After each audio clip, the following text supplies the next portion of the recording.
All right, welcome into the postgame show, everybody. Altitude Sports Radio 92.5. I'm Dan Tanner, your host for In the Paint. We've got dual postgame shows going on right now. The Avs just beat the crap out of the Florida Panthers 6-2, the final in that one. The Nuggets just cruise to another road win in Sacramento. They beat the Kings 136-105 is the final there in Sacramento. No more Kings for the rest of the year. This was the fourth time already this season that the Denver Nuggets and Sacramento Kings have played each other. It's over. They're done with the Kings. Thank God. I'm so sick of seeing the Sacramento Kings. The Nuggets go 3-1 in their 4 games against the Sacramento Kings. They improved to 18-6 on the season. They're now 12-2 on the road this year. Unbelievable start. 11 straight road wins for the Denver Nuggets. That's their longest road winning streak ever in their franchise's history. They have been absolutely dominant on the road. I'm going to have my guy KJ Granderson come in here in just a little bit. We're going to break down the game, give our thoughts on what we saw tonight. Sorry we're a little bit late tonight. I was actually just doing the network post-game show for Cause on AM 950. Obviously, we had the Avs on 92.5 tonight, so a little bit later start than we normally would do, but I was helping out the radio station do the Nuggets broadcast, which is always a fun time, and appreciate everybody staying patient with me out there. As always, feel free to leave your comments. I want to get your thoughts on the game. You know, this was an absolutely dominant performance from Nikola Jokic tonight. He missed 2 shots. He was 14 of 16 from the field, 2 of 2 from beyond the arc, had 36 points in just 29 minutes, didn't have to play in the fourth quarter. This stretch right now for the Nuggets is, as far as their schedule goes, is amazing because they just had 3 days off. They played in Charlotte against the Hornets on Sunday, didn't play again until tonight in Sacramento. Then they have another 3 days off. They don't play tomorrow night, Saturday night, or Sunday, and they'll be back at it to start a 4-game homestand coming up on Monday against the Houston Rockets. And then they have another 2 days off before they play the Orlando Magic at home. But that 4-game homestand, it goes Houston, Orlando, Houston again, and then they'll finish it off with the Utah Jazz before going back out on the road coming up on Tuesday, December 23rd. They'll be in Dallas, and then they're back home for their Christmas night game. Late tip-off. It'll probably be around 8:50 Christmas night against the Minnesota Timberwolves. So, and then they embark on a 7-game East Coast road trip. But this part of the schedule, I've talked about this a bunch before. This is the time of the season where the Nuggets should be able to rack up a bunch of wins. And it started with pretty easy opponents on this 4-game road trip. So it starts in Indy. They beat the Pacers 135-120. That was the game where Jamal Murray goes for 52 points. Then they have the miraculous 23-point comeback in Atlanta to beat the Hawks 134-133. Then they beat the Hornets, like I mentioned, on Sunday. That was the Super Sunday where the Broncos, Avs, and Nuggets all won on Sunday. And then they finished off their 4-game road trip tonight in Sacramento. Just a bludgeoning of the Sacramento Kings. They had no Domantas Sabonis, no Zach LaVine, no Dennis Schroeder. So this was a game where the Nuggets had no excuses not to win this basketball game, and they played like it. They played like a team that was all business. They knew they had to win this game, and it's great to sweep a 4-game road trip. It was kind of an odd road trip because the Nuggets did have 3 games on the road, but then they flew back to Denver and hung out here for a couple of days before flying out to Sacramento yesterday afternoon. So a little bit of an odd road trip. It was technically a 4-game road trip, but they did stop in Denver. They even practiced at Ball Arena a day or 2 ago, got a practice in at Ball before going out to Sacramento to take on the Kings. The Kings are done. I mean, this team is awful. They're very injured. Their top players are all out right now. They've got to rebuild. They just have to rebuild in Sacramento. I believe that's what they're planning on doing. They're going to trade all their best players. I don't know what Russell Westbrook is doing in Sacramento. He probably wants out as well. But Russ has been their best player this season. I mean, there's no question about it. I thought the Nuggets did a pretty good job holding Russ in check tonight. He goes for 17 points, just 5 of 11 shooting, took 5 threes, made 1. He was a minus 19. Like I said, the Nuggets just kicked the crap out of the Kings tonight in a game that they had to win. They did win, and 11 straight road wins. This is, I was talking to Kaz on the pregame show. Why are the Nuggets just so damn good on the road this year? A lot of it is just it's routine. When they're on the road, you're not having to do life stuff, family stuff, take care of business.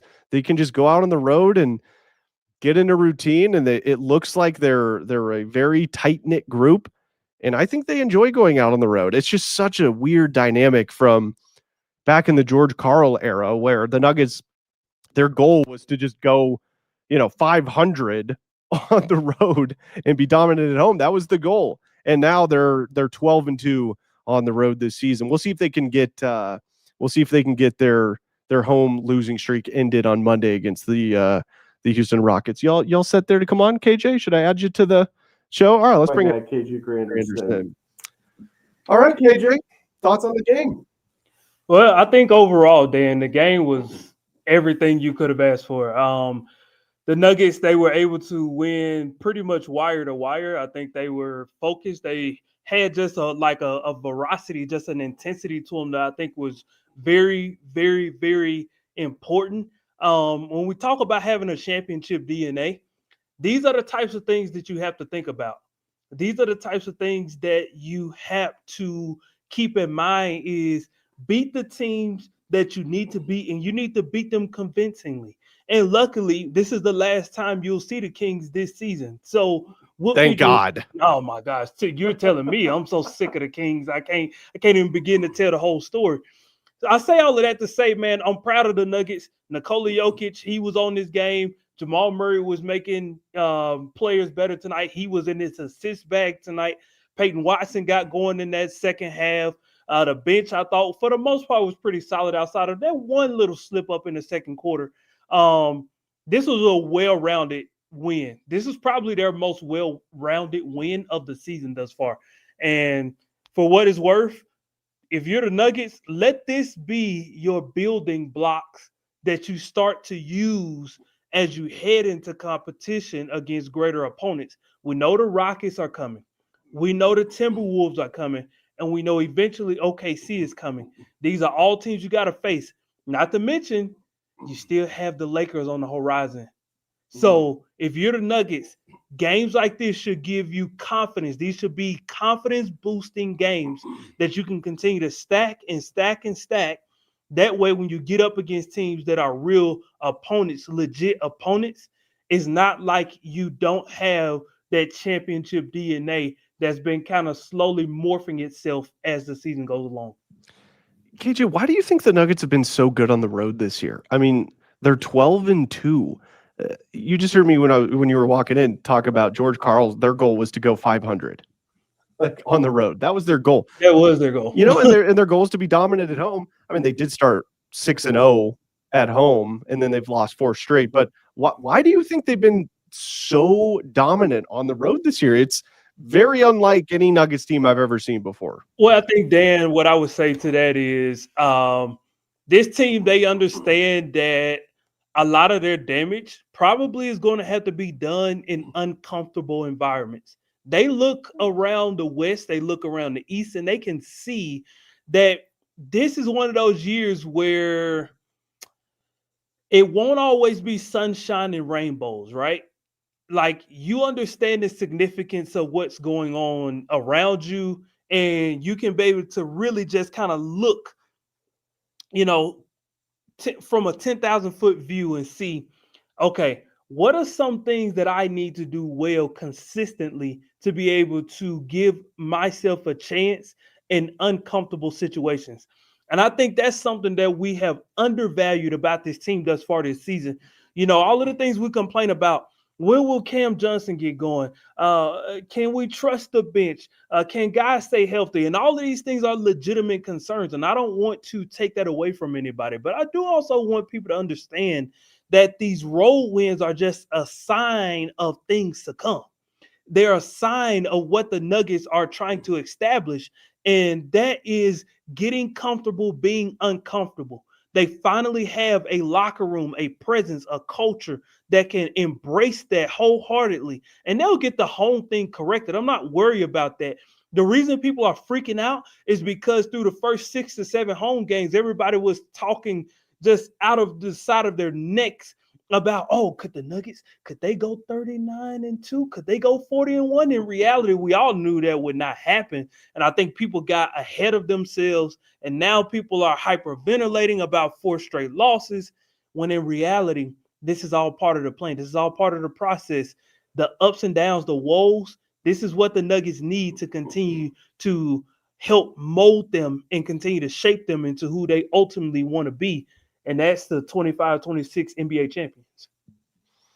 So Kaz gave us this during the game, this stat. We both kind of, our ears perked up when we saw this. Yeah. So now with the win tonight, the Nuggets are 15-5 when they score more than 120 points this season. Even more impressive, they're 15-1 when they give up less than 120. That so is crazy. What do you think is more important for this team? The ability to score 120 on a nightly basis, or to play defense at least to the point where they're not giving up 120 points? Like, what's your ideal scenario for this team to be successful? Is it just being exceptional offensively, or do they need to be able to find that extra gear on defense? Because KJ, I've talked about this, for the first 3 weeks of the season, the Nuggets were the number 1 rated defensive team in the entire NBA. And then Christian Brown and Aaron Gordon go out, they slip. And I was telling D-Mac this, I knew that Aaron Gordon and Christian Brown were very important to the success on defense. I didn't realize they were that important. You know what I'm saying? Like their impact has really come through. It's just shown through while they've been out. But, if you had to put your thumb on it, like, do you want this team playing at an elite offensive level on a nightly basis, or would you like to see them play really good defense consistently? Like, what do you think is more important for their success? Well, honestly, Dan, and I know this sounds cliche, but defense wins championships, and that's really what you need to hang your hat on. We've seen versions of the Nuggets where it's been primarily offensive based. Look at their game 5 in the finals against the Heat. I think that is a great example. I mean, what did they win that game? It was 93-89, 94-89. Very low scoring game. That's a defensive win. That is a very defensive win. And I think that's a perfect example of those are the types of wins you're going to come by that are going to happen in the playoffs. Those are the type of wins you're going to have to strive to be comfortable enjoying in the playoffs. And so when we talk about what do they need to do, or what do they need more, defense, man, that's what they need to get comfortable with, is understanding that getting stops is more essential than getting a consistent string of buckets. Like, let's use tonight as a perfect example. They open the game and it's bucket after bucket after bucket after bucket, and both teams are scoring and no one's getting a stop. And the first thing we say to each other tonight, Dan, was, who's going to get a stop? Are the Nuggets going to play defense tonight? What's going on? And I don't want to have that conversation in the playoffs. I don't want it to be 45-42 at the end of the first quarter in the playoffs. I don't want that for the Nuggets. I want the Nuggets to be able to win quarters ugly sometimes. You got to be okay winning quarters 28-21 and knowing that I got enough stops to help my offense be where it needs to be in due time. And your offense will always be there, but your defense is a collective unit of people working together to be all that they can be. And I think that's really what I'm more so worried about, is can everybody buy in consistently? Consistently is really going to be the key defensively if the Nuggets want to go as far as they want, as they have the ability to go. What'd you make of the bench guys tonight? Jonas Valanciunas didn't miss a shot. He was 7 of 7 from the field. He's been fantastic this year. They finally have a legitimate backup center. We saw that sick left-handed dunk from Tim Hardaway Jr. Oh, that was nasty. Bruce Brown was okay tonight. He was kind of like I don't want to say unnoticeable, but you didn't really make a ton of plays tonight, which is okay. He didn't need to. No, for sure. And we've seen Jalen Pickett over the last couple of games get some action. I think Jalen Pickett I like him as the backup point guard, man. I do too. I see why David Adelman is trotting him out there. He can run the offense. Like that's what Jalen Pickett can do. He can orchestrate the offense, keep them in rhythm, and they can still be in the flow of what they're trying to do on the offensive end when he's out there. So it's been good to see Jalen Pickett get in there. But just overall, the bench guys, Cam Johnson, the new guys, what have you thought of them so far throughout the young regular season? Well, I think the number one word that comes to my mind is growth. They've all had to grow into their roles around Nikola Jokic. And you don't really know what that means until it's time to actually do it, right? Like, it's one thing in training camp to be like, oh, well, we'll figure it out. We'll be fine. Everything's okay. But to actually have to do it, and they're figuring out in real time what that looks like, what that means, and the importance of being able to just trust each other. And I love the fact that they are trusting each other. And I love the fact that they are not throwing in the towel at every moment where it feels as if they're about to implode. Like, just because you give up a 7-0, 9-0, 11-0 run, that doesn't mean your world's about to crash. Maybe we just need a quick reset, like David Adelman can read from his team, and then they go right back out there and they get that lead right back. And I just think those guys being able to see the bigger picture has been very important for this bench unit. Now, one thing I am intrigued to see, because these some of the bench players have gotten comfortable in their new roles. How will they adjust when AG and Christian and Julian Strawther all come back? That's what I'm most fascinated to see, because it's one thing to feed off of Nikola Jokic and you get comfortable being fed off of Nikola and Jamal. What do you do when you go back to the bench and you've got to get back to playing a part in creating your own offense? And I think that's the next step for this team that I want to see. How do they respond when they have to adjust back to a role that ultimately they were okay with, but is not the role that they've grown comfortable with? Talk to me about what we were talking about during the game. You said you identified an issue with the second unit. Can you explain to everybody watching what the problem that you've identified with how they're running the second unit? Well, I think the biggest thing that I found tonight was Cam Johnson. There are just moments where he and respectfully so, we understand why. There are just moments where Cam Johnson is just a little tentative about actually pushing the action. And as much as we want to say Bruce Brown is the point guard with that second unit, the reason Cam staggers is because DA actually trusts him with the ball. DA has said that on multiple occasions in post-game and pre-game pressers that he trusts Cam Johnson. And he said after games sometimes this season that outside of Jamal Murray, Cam Johnson was the second best ball handler after a game sometimes. And I think that's a big difference from Michael Porter Jr.'s brick for hands ball handling. Well, listen, you're not lying there, because there's never been a night that people were like, oh, Michael Porter Jr., he was the best ball handler tonight. So that is definitely saying a lot. So Cam Johnson, you got to trust yourself, my man. Trust what it is that you do well. And I promise you the guys around you will feed off of your energy. If you really want to become all that you're going to become with the Denver Nuggets, it starts with you being confident in your role and how you can impact winning with the Nuggets. We know without the shadow of a doubt, when Tim Hardaway's got it going, when Bruce has it going, when Jonas has it going, P. Watt, Strawther, and I can go on and on and on. When those guys have it going, okay, respectfully, you defer. But it's one of the few times on the court where I want to see Cam Johnson be the alpha, not the beta. I need to see some alpha tendencies. That's why we brought you here. Michael Porter Jr. has alpha tendencies. We're seeing it in Brooklyn. It doesn't mean it's leading to winning, but it does mean that he has it in him. And I just want to see it a little bit, because there will be times where you'll be called upon in very crucial moments to let your alpha shine a little bit. And while it's early in the season in these unique, weird, unorthodox roles, you got to trust yourself enough to just be free, baby. Just be free. Just do what you do, man. That's why they brought you here. So, yeah, that's good. I like that. The alpha rule thing. I think you can see Cam starting to develop that a little bit more.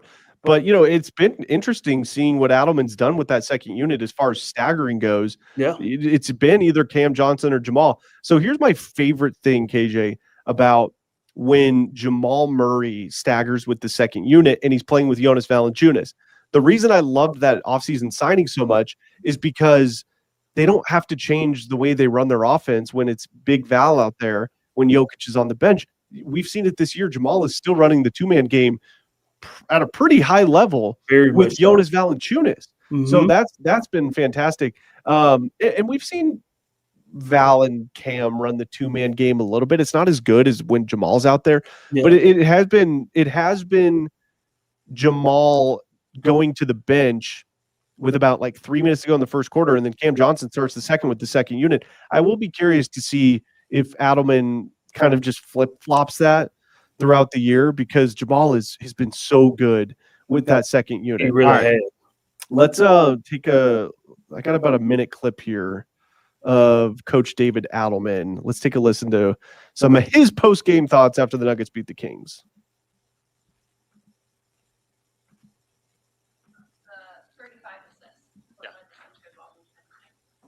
Everybody just trying to make the right play, even all the way through the end of the fourth quarter.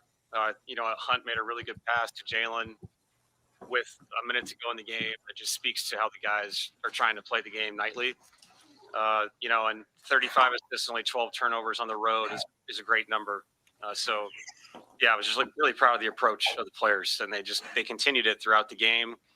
Everybody knows how hard it is in the NBA, just to keep yourself at that level, and I thought we did it tonight.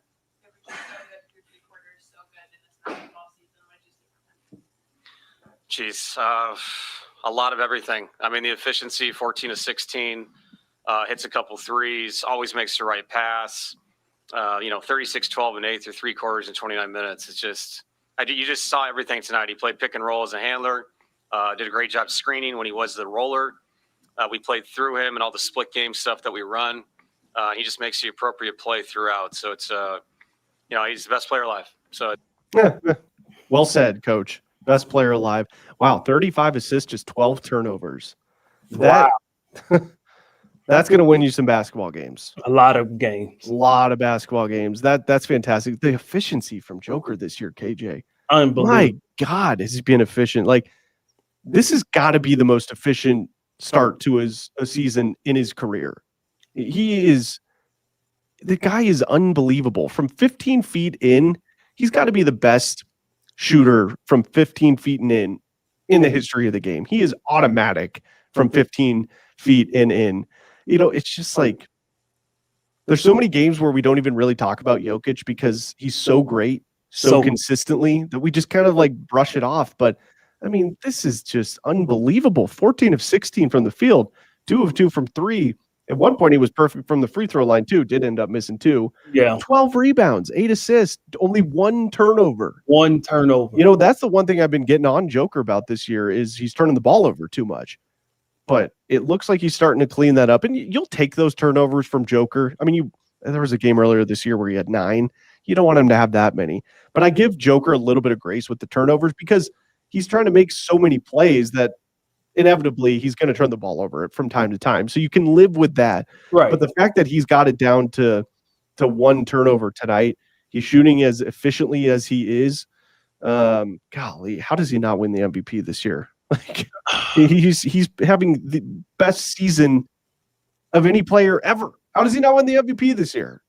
Oh man. Okay. So I'm gonna make an analogy. I hope this doesn't get me in trouble, but sometimes you just gotta walk out on a limb. So when you see a 10 standing over there in SGA, but something that is a 10 but by culture standards is usually about a 7.5. If you have the chance to endorse that 10, but but everything in your heart is saying the 7.5 is actually what I need, but I can actually still have access to the 10. Like your mind is not going to like let you rest knowing you have access to the 10, but be okay settling for the 7.5. And I think that's what a lot of media members are going to struggle with this year. SGA and OKC, they're probably going to end the season. I'm going to call my shot right now. They're going to have the record. They're going to go 74-8. They're going to do it. 74 wins. Oh my God. And if you remember, that season was the last time we had a unanimous MVP in Stephen Curry. And I think that alone will play a huge part into why Nikola will be snubbed again, because what glamours and what glitters looks so good that to do the right thing just it will not be fulfilling to the eye to do the right thing. And I just think voters will find themselves in a very unique predicament that they haven't found themselves in some time. And that's asking yourself the question, do I do the right thing or do I do my eyes tell me is the most beautiful thing that I see? And I might as well just vote for SGA. I just think because I know how this story goes, that's exactly how it's going to end, because I saw it for 4 out of 5 years when LeBron James was on the MVP tear. The Thunder are 24-1. They've won 16 games in a row. KJ, their point differential, 17.5. They're winning games on average by 17.5 points. It's kind of a weird schedule too for the Nuggets and Thunder. They don't even play each other until February. So they're going to win the West. I mean, they're going to get the 1 seed in the West. It feels inevitable at this point. Yeah, it would take some sort of injury or just some quirky thing that happened to them. I do not envision a world where they don't win the 1 seed in the West. But the team that the Nuggets will be really competing for this year, well, a couple of teams, the Rockets. So they have 2 games against the Houston Rockets coming up on a 4-game homestand, Monday, December 15th. By the way, nice little break here for the Nuggets. I mean, I love it. 3 days off before the game tonight in Sacramento, 3 days off before they start a 4-game homestand against the Houston Rockets. So they'll play Houston on Monday, Orlando on Thursday, Houston again on Saturday, and the Utah Jazz on Monday. This was a part of the schedule that I identified earlier this season. This is a great opportunity for the Nuggets to rack up some wins here early on in the season. And then after the Minnesota game on Christmas night, they go on a 7-game East Coast road trip. So, how many the Nuggets have to win? Let's just put it this way. So they've got 6 games to go before they go on their 7-game East Coast road trip. Got to go 5-1. 5-1 be acceptable for you on this 6-game stretch here? I would say 5-1 is realistic. Obviously, in a perfect world, we all want to go 6-0, obviously, but that's not the perfect world we live in. So 5-1 will definitely suffice for me, Dan. If they go 5-1, I will have no complaints, and I will say, Nuggets, you did your job. And as we are coming on the backstretch of the year itself, 2025, heading into 2026, that really has to be the motto for the Nuggets. Just do your job. Do what you can. Do what you know you can do to put yourself in the best position to be successful and create the success that you want in the long term. These are the things that the Nuggets have to keep in mind. We know this next stretch could always be interesting. They could fall apart. They could be 5-1. We don't know. They're on a 4-game home losing streak, so they got to end that sucker. They got to end that sucker at some point. But we know at the end of the day, the tide can turn for you or against you. It just all depends on the day, Dan. And so I also want to keep that in reality. And I say all of that to say The Nuggets control their own destiny. And this is one of those moments right now where they've got to be honest with themselves and say, either I am going to go all in on making sure that I have the success that I desire, or I can't complain in the second round when I get eliminated again in the game 7. So these are the types of stretches, the types of moments where they have to take advantage and build momentum for themselves. As I said probably about 10 minutes ago, this is a brick by brick process. You can't skip a step, because if you miss the wrong brick, if you don't put the right brick in the right place, you'll wonder why a big bad wolf can just come and blow it all down. Big bad thunderstorm. Right. All right, KJ, great stuff, man. Appreciate you jumping on the show. What a night! The Avs blow out the Panthers, Nuggets blow out the Kings. The Denver teams are rocking right now. Now we just need a Broncos win over the Packers, man, and that'll the run that the city of Denver is on right now is unreal. I've lived here my whole life, never seen anything like it. So enjoy it while it lasts, Denver fans. It's fantastic. No, seriously, man. I'm the same exact way, and I feel the same exact way you do, Dan. Like this is so rare. It's weird that teams can be this successful at the same time.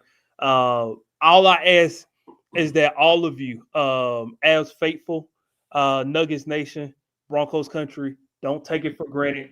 I know that fourth team in purple, they may catch us one day. I don't know. We'll focus on that when it comes. Nonetheless, let's just continue to enjoy this success. But there is a question in the chat that I wanted to get to here in regards to Jamal Murray. From Kev J Wade 995. And he says, do you think Jamal will be an all-star this year? So, Kev, if I'll be honest with you, I think if Jamal's going to be an all-star, this is the year. Like, I don't know what more Jamal can do to set himself up for the all-star conversation than what he's doing right now. What I will say, Kevin, I want to put this out to Nuggets Nation all across the world. When they do open up the all-star voting, guys, we have to go all in on voting for Jamal Murray. As the fans, we have to take care of our part. We can't worry about the media. We can't worry about the coaches and the players or what they feel about Jamal Murray. That in itself is a whole different conversation. But as the fans, I implore all of you guys to make sure you put Jamal Murray in the best position to potentially be an all-star this year. Do your part. Like, let's really wrap our arms around Jamal Murray. Like, let's make this the Jamal Murray All-Star 2026 campaign push by Nuggets Nation so that we can actually see Nikola Jokic play alongside or against, however they decide to do the teams, a teammate, right? That's the number one thing we've been saying throughout his entire career. And so this has to be that year. This has to be the time for Jamal Murray to become an all-star. This is one of, if not the most, you just talked about with Nikola Jokic being efficient. This has to be one of the most efficient seasons we've seen from Jamal Murray.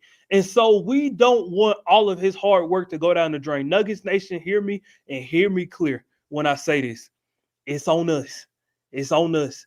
He's done his part. We've got to wrap our arms around him doing the Jamal Murray All-Star campaign, and we've got to vote, and make it almost so to where the media and the coaches and the players, they can't help but to say, man, hold on, Jamal, man, he might need some real consideration. We need to make them think about other people not named SGA and Luka and Steph and Devin Booker and Amen Thompson, right? Like, we understand these are guards that are going to get their votes. They got to at least consider Jamal Murray, and we've got to do our part. Man, you're the exact opposite of how I think, KJ. I don't want Jamal to go to the All-Star game because I want him to get the rest.